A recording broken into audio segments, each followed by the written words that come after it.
in revenue, if it comes to revenue, yeah, we're in seven figures.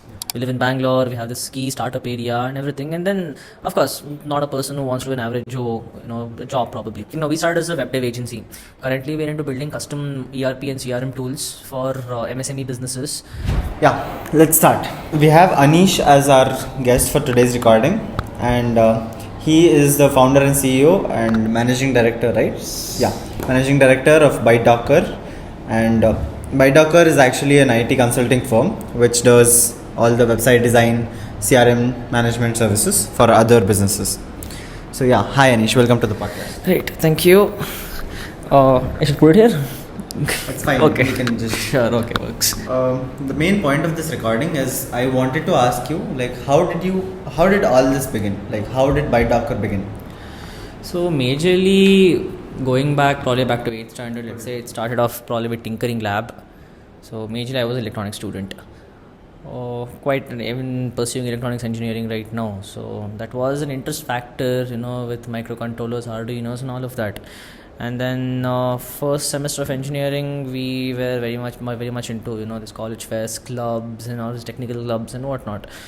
That's when majorly we, I as a person, I had this interest in starting off something, because we live in Bangalore, we have this key startup area and everything. And then, of course, not a person who wants to do an average Joe, job probably. So starting off from there, initially it was all basically doing some projects. We were working on something with deep fake with a couple of my classmates, and then we're doing something electronics, made a cheap laser tag equipment, kind of fest out of it, all of that. But then majorly what we felt is that, what I felt personally is that when it comes to starting off a company or building something, I don't have a credibility in the market. And if I come up with some sort of a unique idea, let's say we were having this idea of making this deep fake detection bot to detect deep fake videos, plan to sell that as an API to other companies and whatnot. But to build that requires significant amounts of resources, which I don't have. And as a college student, who exactly will have the trust in to put money as a VC fund or whatever it is to trust a student and to drop money there? And that is something that we realized after that, majorly during that specific project.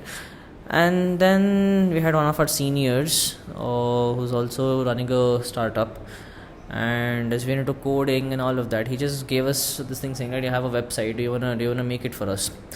And that's where it all started off, because with that specific, we started as a web dev agency.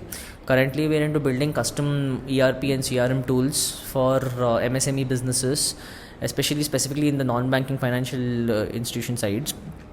So that is when we realized that we don't really need significant investment here, because I have a space that I can use, and being from an engineering college, we have mass amount of developers. Everyone out there is busy studying programming, doing something. So we have quite a good stack out here. So the investment that we require is probably nothing, because they have laptops, we have monitors, whatever we need. It's majorly we use a lot of college resources. We use the college space, and that's how it started off with, as an unregistered company, building websites, starting off from one small startup to making a website for a travel company, from which we got their entire software deal. And that's when we thought, this sounds fine. I mean, if not something, we can scale something out of it. So that's how we went on for registration, and that is how we are where we are now. So initially you started off as a web development agency, right? And then you had an idea that we have to pivot from here, right? And then you started selling all those full stack applications from right. thing, right? And then what were the early struggles which you faced? Because a lot of people are there over there who are trying to start a web development agency, right? True. There's a lot of competition. True.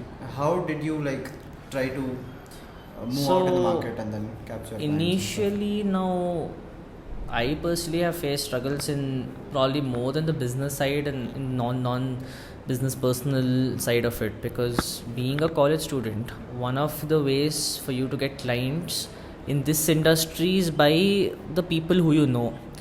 Now, of course, a lot of things might work, running ads, doing this and lot, but then majorly 90% of the client portfolio that I've received till now is all based on referrals. Let's say I get one client, they referred me to another two more, and that's how the circle grew. And that's how currently we're in a stage where, I mean, we're not too big, we're just comfortable right now in a place where we're getting around 4 projects a month which we're trying to manage.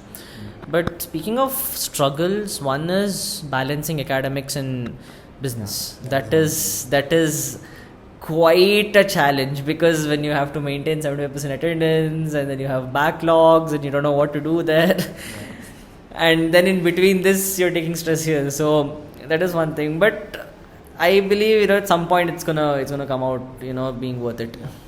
You're gonna come out of the second. Right.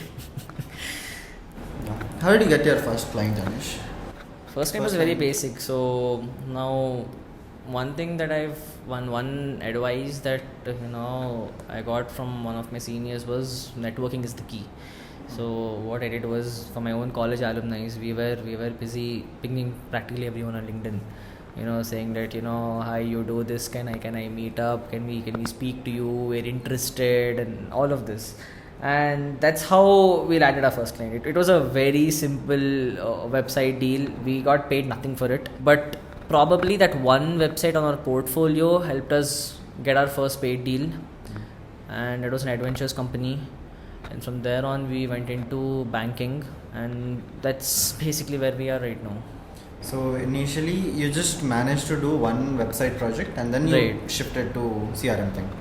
Not really. Website, we have done a few websites. Now initially, for most of what the case that happened to us was that when a company, any growing company, let's say for example, for our case, the adventures company, they gave us their website deal first we made a very basic website for them.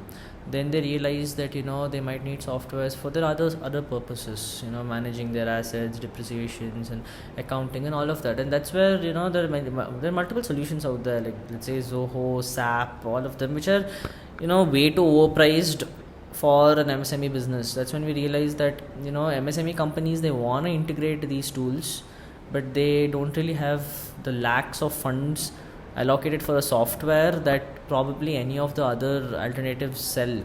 Even let's say for example, we have Zoho, we have Odoo, but at the end of the day, that still accounts more than when it comes to a monthly billing cycle and multiple logins which they have to use. They still don't have that much funds that they want to spend on that specific software. So that's where we started building custom solutions for that specific company. We understand the company, we have a talk with the founder, their team, and then coming to exactly what they want and leaving some scope for future improvements. That's how we started off, and that's what we're doing. We might pivot later, we don't know. It's still a cycle of discovery is what I would say. So yeah, when it comes to you started off as a single person, right? Then developed website for a company. Right. After that, you had to manage some work with your teammates, right? How did the team building thing start? I personally had a bad experience in team building. The first time when we hired a team, we hired them very blatantly. So that is when we realized that team building is actually hard. You need to have people who what the mistake I did was we initially just took a couple of friends. It's like bro, just come in, let's see what works how, without actually analyzing the actual potential, the skill, what they're inputting into the company and all of that. And that ended very badly for us. It ended up so. In that way, it's something that we're still learning, but currently we have a comfortable enough team. So that's something, it's something that you can acknowledge at any point of time. You never know how long a person can stay with you, what is their situation. So dropping off a co-founder, we have done that. So we have gone through all of this. Let's say if there is somebody who is watching this podcast and he has started a web development agency. Right. He has served multiple clients, let's say 2 to 3 clients at least. Right. And he has a team of 3 people, or 2, or who is working with Right. that. He wants to expand now. How do you make him plan that? How do you hire developers for that? Or let's say CTO or like operations management.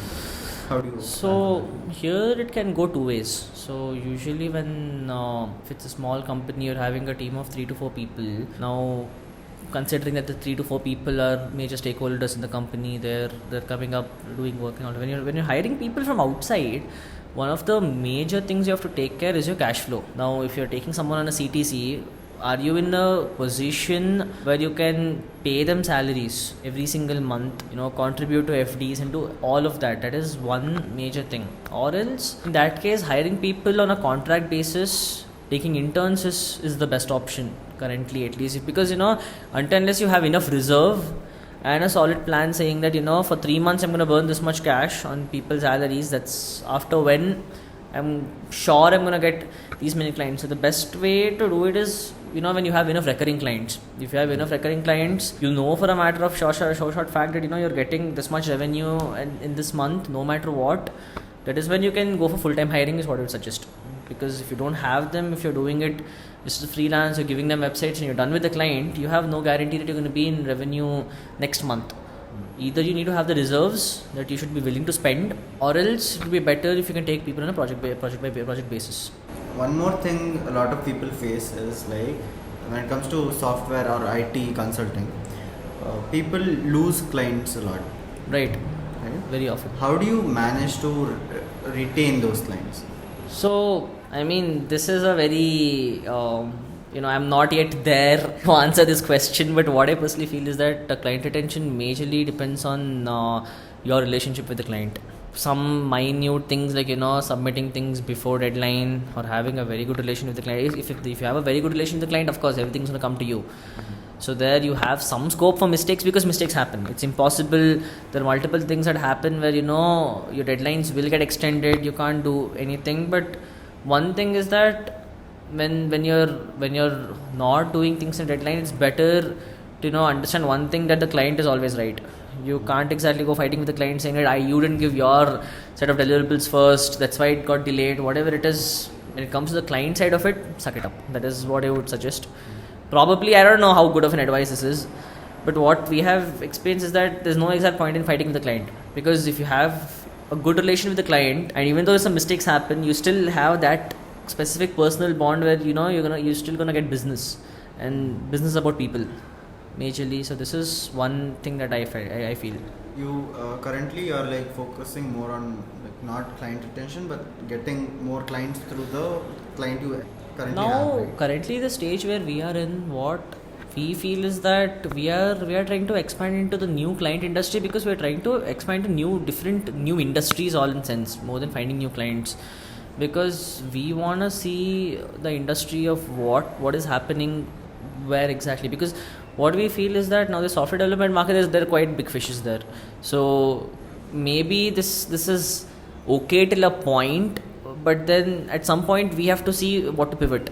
So that innovation factor is still something that we are very much looking into, trying to solve actually real world problems probably. But then of course, being a product company, of course, comes a lot of challenges. So we might eventually become this firm which is using a service history to fund our product background, something that we're looking into in the future, maybe in the coming up 2-3 years.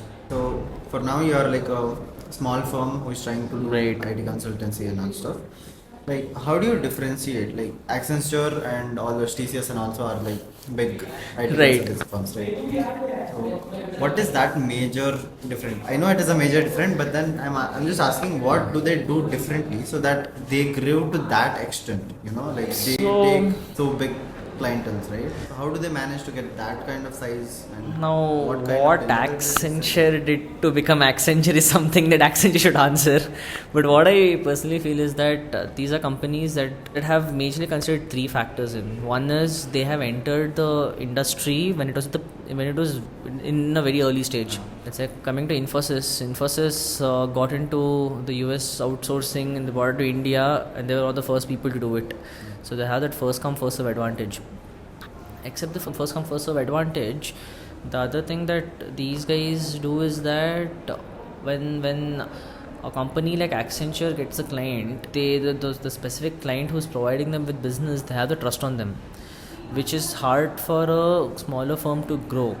And more than the trust, it's something that, will you be able to stand on that trust factor or not? And that is one thing. And then more or less it is the time. Let's say now SAP took maybe 60 years to become what SAP is. TCS took 40 years to become what TCS is. So it's the time factor that grows businesses, and a lot of times more the time factor, it's about how much innovation these companies are doing. Let's say TCS files around 2500 patents every single year. Now even though it's a services company, they have that amount of R&D, they have that amount of innovation that they know that is going to help another firm grow business. And that's the end of story for a service based company, especially like us. So I don't know, that might answer your question, but again, you can take it with a pinch of salt. When it comes to making mistakes, what are the major mistakes that you have done in growing this firm till now? One is sometimes it's taking deadlines lightly, which is a very common mistake which we all do. It's not supposed to be done, and except that trusting the wrong people sometimes. There's no exact solution to it, but then investing in basic background checks and everything is very important. Except that taking impulse decisions, those are very very business killing sometimes is what I feel. So let's say if you have a client who's not ready, let's say in the initial stages it might be fine, but that one factor that you're taking a client, even though it's not going to end up being profitable, whatever it is, you just take the client. And sometimes it's not possible to work with a few clients. The expectation is too much, the budget is too less. Then maybe you can do the permutations. There are hundreds or thousands of reasons that come up. So sometimes it's better to exit at the right time. That's one thing that I have learned. The next thing is, like, if somebody is starting from the scratch, if he doesn't know what exactly to start, and he wants to do something in the tech world, like, what kind of advice would you give him to start a service-based company or product-based or something? I would suggest that, especially now in my case scenario, I have some time. I have another 2 more years in college, so I have that specific liberty to, let's say, do what I want. In that case, I would first start off with something that I can bootstrap, more than thinking of something way too big which might need crores and crores of funding and then working towards it. Rather than that, you can start off something small which can be bootstrapped, because if not anything, in this way, now let's say if tomorrow, if my company, what I started in the first year of my college, doesn't end up becoming a unicorn, which probably it might not, I at least have the contacts, I have the reputation, and I have some money. And more than the money, I majorly have that industry exposure, that if I have something else tomorrow, I'll have a bunch of people who can trust me because of what I've done before. That is one piece of advice I would like to give them. You are basically giving them advice that after starting all these things, you will get these many connections. Right. So, and where do you see your company in the future, in the upcoming 2 years? To be honest, I don't know. That is something that that's something that time has to tell us. But then we are looking at a few pivots, and then eventually, we are looking into this to become an MVP house, maybe trying to help more startups out. Because one thing that I feel very interesting, this is something out of personal, this thing, not exactly just the business and the financial aspect, something personal that I want to take up, is because startups are something, everything, Bangalore is a city where every day thousands of startups are born. And to be honest, some of them give you exposure that probably no massive company can. It gives you so much of innovation exposure, gives you so much of, time management skills majorly, and all of that. So that's something that we're looking into eventually. And at last, I just wanted to ask, like, are you comfortable in sharing how much is the maximum revenue you have attained? Right now, we are in the 7 figures. Okay, we are in the 7 figures. In revenue, if it comes to revenue, we are in 7 figures. Yeah. Yeah, that is actually great for a second year college student to be in, right? This is just for fun, guys. So this is just a quick fire round. I'm asking you just have to give an answer in one word. Tea or coffee? Coffee. Coffee. One word that will describe you as a person, like one word. Interesting. I don't know. Maybe white. I don't know. I consider myself interesting. Okay. And working late night or early mornings? Late night person, but want to be an early morning person. One app that you can't live without. Yeah. Calculator. Calculator. Calculating revenue every time. No, that is something, I have calculator on my home screen. I'm like, I want calculator, whatever it is. Not Instagram. Not right now. It was. A year back it was. Who is your role model? Who inspires you a lot? Steve Jobs. Why? Majorly, I have this one quote that, he told that always hits me, it's like, before you leave the world, leave a dent on it. It makes a lot of sense to me personally. Gives you a, it solves the existential crisis problem that you have is what I feel. Yeah, that was all, Aneesh. Had a great conversation. Right. Sounds perfect.